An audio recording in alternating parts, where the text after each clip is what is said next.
हाय दोस्तों, आप लोगों के सामने एक छोटा सा प्यारा सा दहेज गीत लेके आई हूँ, जिसको सुनने से रूह कांप जाते हैं।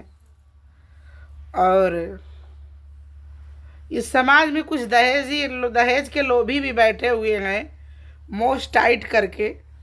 क्योंकि उनको तो अगर मान लीजिए दहेज लोभी को दो बेटे हुए हैं, तो मैं भगवान से विनती करती हूँ कि ऐसे लोभियों को कम से कम 12, 15, 20 बेटा होना चाहिए, ताकि एक एक करके बेटा बेच बेच करके ये भी धनवान हो जाए। इसलिए दहेज लोभी के ऊपर है।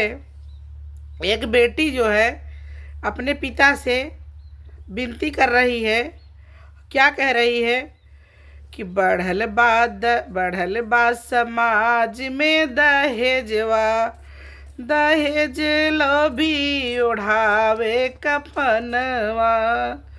बढ़ल बा समाज में दहेजवा, दहेजवा लोभी ओढ़ावे कफनवा। कि जीनी जाय मोरे भैया केहू के दुआरिया, कि जीनी जाय मोरे पापा केहू के दुआरिया। नाही चाही धन दौलत नाही अटरिया, नाही हमरा कुछु औ सपनवा, दहेज लोभी ओढ़ावे कफनवा। कि नाही हमरा कुछु वह सपनवा, दहेज लोभी ओढ़ावे कफनवा। नाही पापा के गोदिया रहबई मम्मी के अचरवा, पापा जी के गोदिया रहबई मम्मी के अचरवा।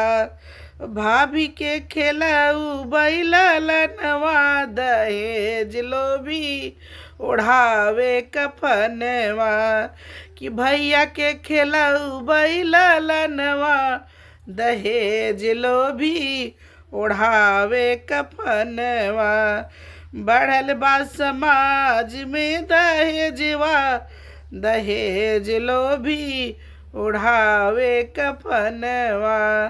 मेरे साथियों, मेरे दोस्तों, मेरी माताओं, बहनों, भाइयों एवं जो हमारे दादा बाबा लगते होंगे, सबसे हाथ जोड़ के रिक्वेस्ट है कि दहेज प्रथा ख़त्म कीजिए और मेरे गाने में जो भी गलती हुई हो उसे क्षमा कीजिए।